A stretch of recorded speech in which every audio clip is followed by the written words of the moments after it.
En esta presentación desarrollaremos aspectos teóricos básicos del trabajo práctico número 4, espectrometría de absorción atómica y fotometría de llama.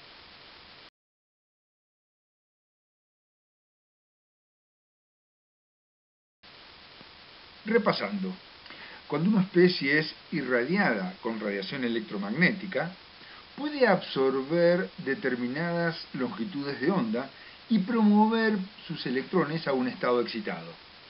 Esa medición de la energía absorbida, determina la espectroscopía de absorción. Luego de ese estado excitado, puede perder su energía de varias maneras. Una de ellas es emitiendo también a una longitud de onda característica. Medir esa intensidad de emisión significa trabajar con espectroscopía de emisión. De nuevo, si la especie responsable de esa absorción-emisión es un átomo en estado gaseoso, hablamos de espectroscopías atómicas de absorción y de emisión. Si la especie es unión molecular o una molécula, en estado gaseoso o en solución acuosa, hablamos de espectroscopías de absorción y emisión molecular.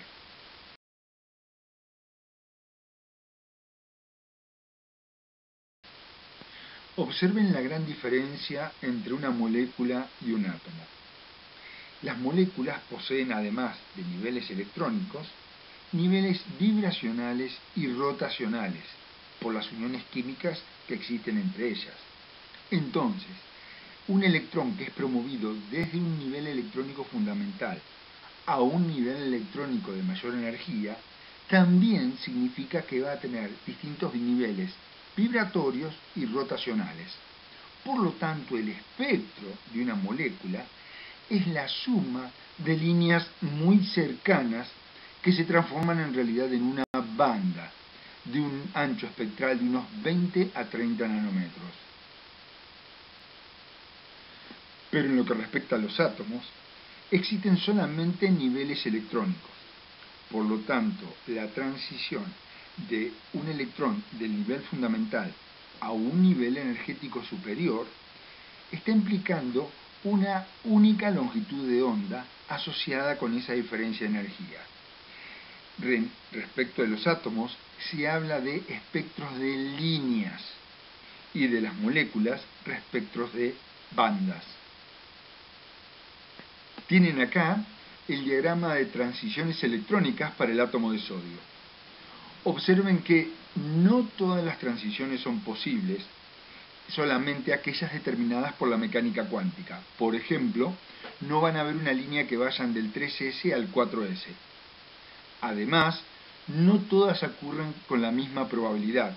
Es decir, hay muy pocas que son interesantes desde el punto de vista analítico, porque tienen la potencia suficiente. Para el átomo de sodio, las más importantes son las que corresponden a 5.890 angstroms y a 5.896 angstroms. La espectroscopía de absorción atómica se basa en la absorbancia de una determinada línea espectral del analito. Pero, en la realidad, aún la línea más delgada que se pueda producir tiene un ancho definido. Es decir, hay una distribución simétrica de longitudes de onda alrededor de la línea de resonancia nominal de ese analito. Los factores que influyen en ese ensanchamiento de línea son 3.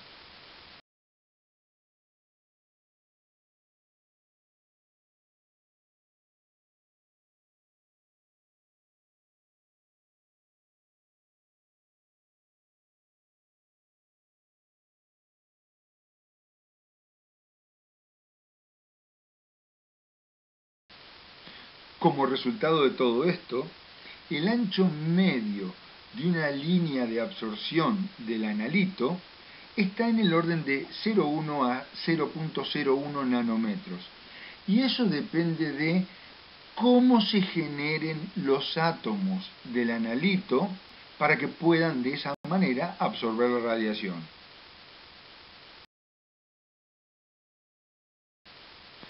Los sistemas atómicos cumplen con la ley de Beer, es decir, que la absorbancia de radiación es de alguna manera proporcional a la concentración del analito. Pero esa proporcionalidad se cumple solamente si el perfil de la línea con que se irradia el analito, en celeste, en este caso, es mucho más angosto que el perfil de la línea de absorción del analito donde se encuentre. En este caso, la gráfica con la traza fina negra.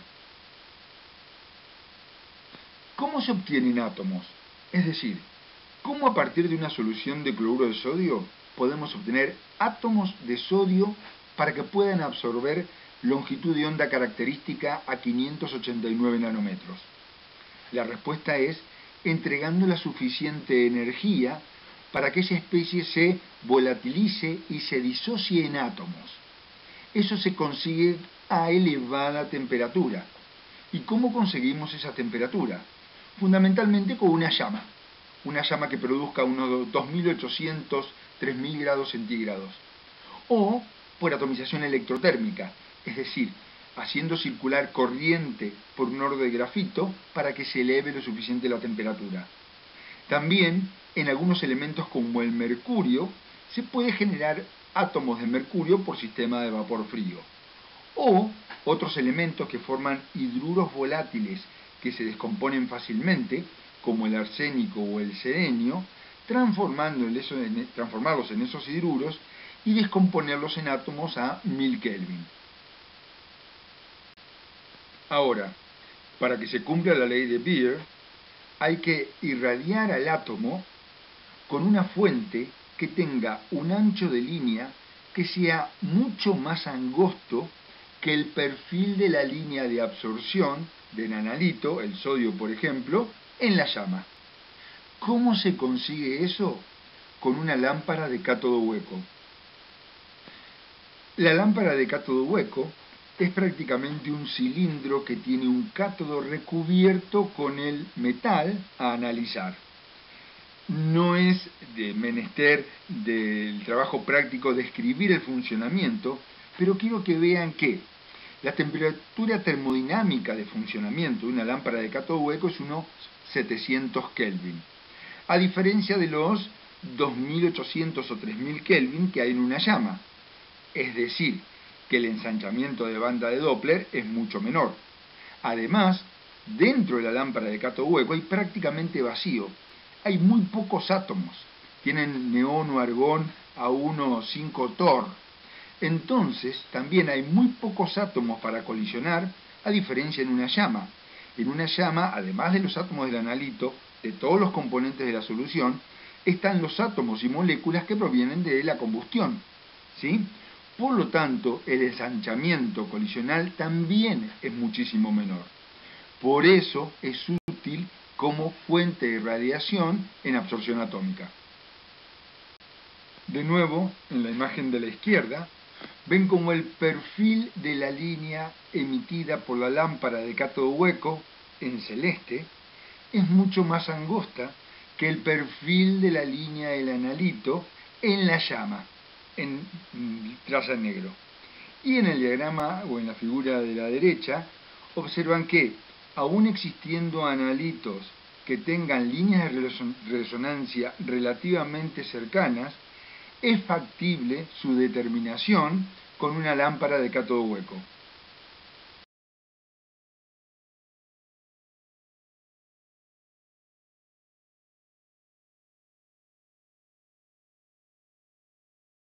En el trabajo práctico se va a determinar calcio por absorción atómica en llama. Es decir, se va a tomar la solución que se obtuvo en el trabajo práctico número 1 y convenientemente tratada, se la va a introducir en una llama que va a ser la encargada de producir los átomos de calcio.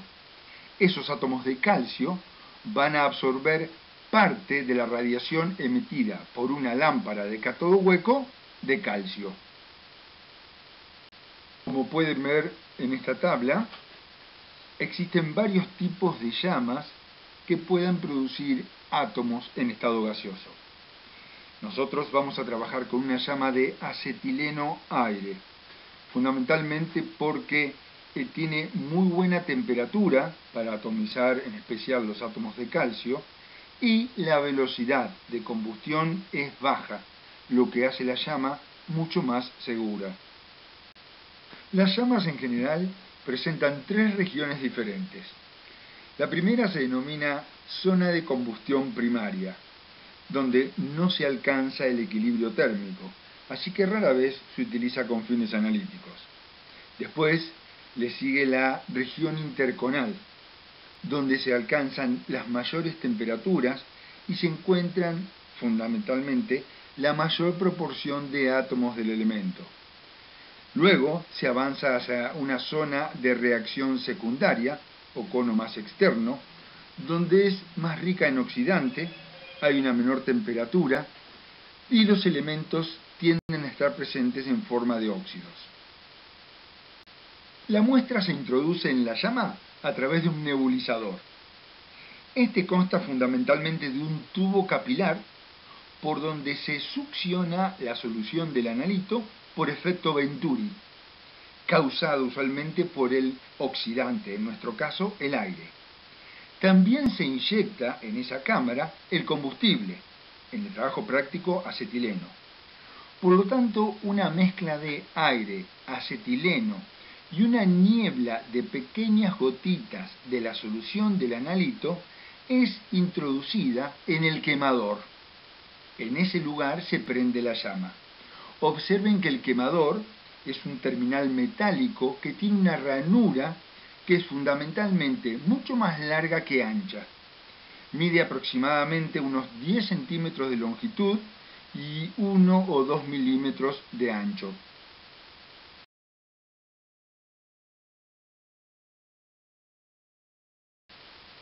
Este es un característico diagrama instrumental para absorción atómica con atomización por llama.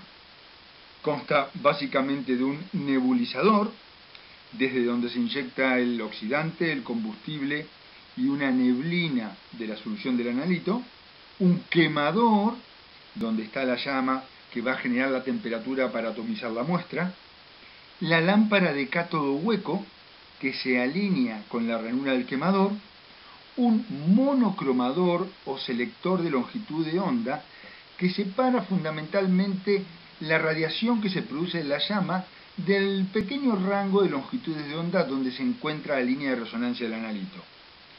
Un sistema detector que lee esa potencia radiante y un sistema amplificador y de lectura digital que nos da un número, usualmente en medidas de absorbancia. La lámpara de cátodo hueco irradia una longitud de onda característica del analito con una potencia P0. Este haz pasa a través de la llama donde se encuentran los átomos del analito. Por lo tanto, es absorbido en parte por esos átomos y abandona la llama con una potencia P. Sin embargo, también hay en la llama átomos del analito que están emitiendo radiación electromagnética, en menor proporción. Por lo tanto, se debe distinguir entre el haz que viene de la lámpara de cátodo hueco y la emisión que se produce del analito en la llama. Esto se produce modulando la señal de la lámpara de cátodo hueco, que en realidad se puede hacer de dos maneras. Uno, desde la parte electrónica de la lámpara, u otra, interponiendo un chopper o un cortador frente al haz. Es decir, en un momento donde el cortador o chopper permite el paso del haz de la lámpara de cátodo hueco, el detector lee la señal de la lámpara y la señal que proviene de la llama. Cuando este chopper está cortando el haz de la lámpara de cátodo hueco, el detector solamente lee el haz que proviene de la llama. Por un sistema electrónico se le dice al detector que solamente tenga en cuenta la diferencia entre la intensidad de la lámpara y la llama y la intensidad de la llama, es decir, le resta a lo que lee la intensidad de la llama. Por lo tanto, solamente tenemos señal de la lámpara de cátodo hueco en forma modulada. Una vez que la niebla del analito ingresa en la llama, se producen varios procesos. Primero, una desolvatación de las partículas formando un aerosol sólido-gas. Al aumentar la temperatura, se produce la volatilización de esos sólidos formando moléculas gaseosas. Y con ese incremento se disocian formando átomos del analito. Esos átomos del analito tienen varios procesos de equilibrio. Por un lado, pueden asociarse con partículas que se encuentran en la llama, formando de nuevo asociaciones moleculares, no necesariamente siguiendo la estequiometría de una solución. A su vez, pueden ser excitados por la temperatura de la llama, o también pueden formar iones que también producen un proceso de excitación. Todo proceso que retire átomos de la llama disminuye la eficiencia de la absorción atómica. Todo proceso que retire átomos de la llama es un proceso de interferencia en la espectroscopía de absorción atómica. Estas interferencias se clasifican en químicas, cuando forman nuevos compuestos moleculares o cuando se forman compuestos poco disociados que no permiten la formación de átomos, de ionización, los iones absorben a otra longitud de onda, físicas, relacionadas con la densidad y la viscosidad, que cambian el tamaño de gota en la nebulización, y espectrales, como superposición de líneas, no es un caso muy común, o absorción por parte de la llama o absorción por otros compuestos de la matriz. En el caso de las interferencias químicas, se causará una disminución de la cantidad de átomos en la llama. Esto es característico de los metales alcalino-térreos, que forman asociaciones moleculares con iones fosfatos, aluminatos y silicatos, no siempre respetando la estequiometría de la solución. Esta interferencia se puede minimizar utilizando agentes liberadores que forman compuestos térmicamente más estables con la especie que interfiere, o agentes protectores que forman complejos metálicos estables con el analito y no se asocian con los oxoaniones. En nuestro trabajo práctico se va a determinar calcio por absorción atómica. Este calcio viene del tratamiento de una leche en polvo. La leche en polvo también contiene fósforo y luego del tratamiento ese fósforo se va a encontrar como fosfato. El fosfato es una interferencia en la determinación de calcio porque forma asociaciones moleculares muy estables y no permite que se liberen los átomos de calcio. Esa interferencia se elimina o se minimiza con el agregado de lantano. El lantano es un agente liberador porque se asocia preferentemente con el fosfato, liberando al calcio de su asociación molecular.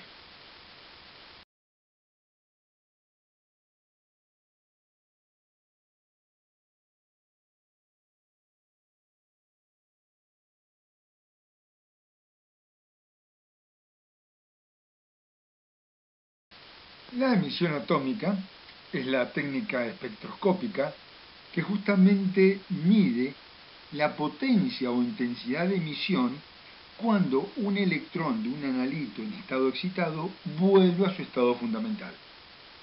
Como pueden ver acá, los atomizadores no solo transforman en átomos, sino que también tienen la energía suficiente para excitar parte de esos átomos. Esos átomos, una vez excitados, rápidamente pierden energía y emiten en una longitud de onda que es característica de cada elemento. Si hacemos un estudio un poco más profundo de emisión atómica, vemos que la proporción entre átomos en estado excitado y átomos en estado fundamental está dada por la ecuación de Boltzmann, en el cual G asterisco y G0 es la degeneración de cada nivel principal de energía, es decir, cuántos orbitales tienen prácticamente la misma energía en ese subnivel. Es una exponencial por E a la diferencia de energía entre los niveles sobre K por T, donde T es la temperatura en Kelvin y K la constante de Boltzmann. En el cuadro inferior pueden observar que para una energía que corresponda a una longitud de onda de 750 nanómetros a 2500 Kelvin, más o menos la temperatura de una llama de acetileno, solamente el 0.04% de los átomos se encuentra en estado excitado. Pero la consecuencia más importante de la ecuación de Boltzmann es este. Si ustedes miran este cuadro y encuentran la proporción de átomos en estado excitado para el sodio en una llama de 2600 Kelvin, ¿sí? Aire acetileno, se encuentran que a 2600 Kelvin la proporción es de alrededor del 0.02% y a 2610 es más o menos lo mismo.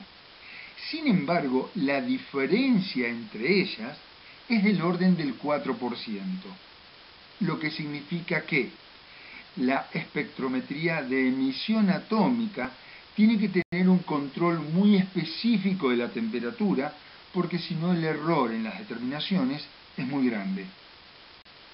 En lo que respecta a la instrumentación de la emisión atómica, es similar a la requerida a la absorción atómica, siempre en llama, con la diferencia que no necesitamos una lámpara de cátodo hueco.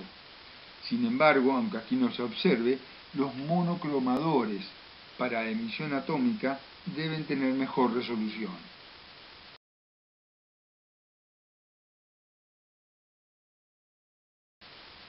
En el trabajo práctico, la determinación de sodio y potasio se va a hacer por fotometría de llama.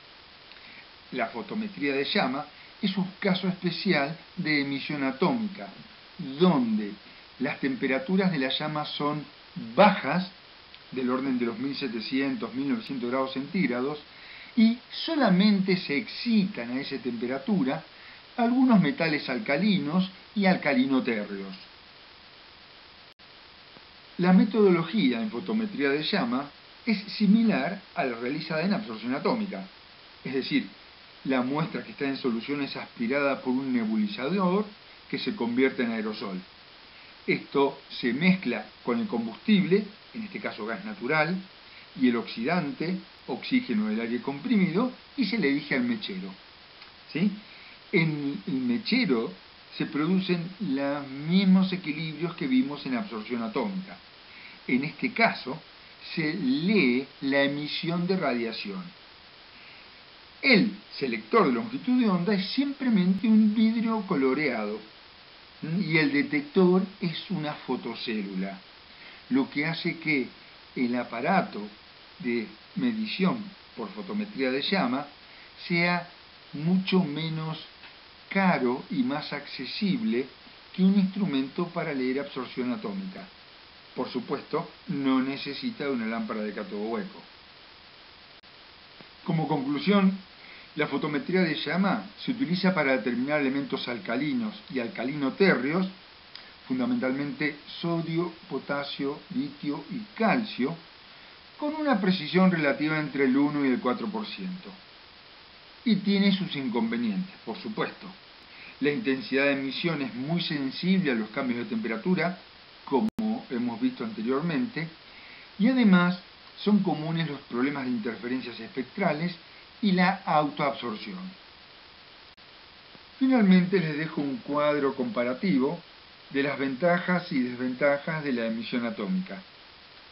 La elección de la metodología, es decir, determinación de un analito por absorción o emisión atómica, va a depender de muchos factores, es decir, de la precisión con que querramos informar el resultado, de la matriz donde se encuentra el analito y de la instrumentación, de la posibilidad de tener disponible el instrumental correspondiente para cada una de estas determinaciones.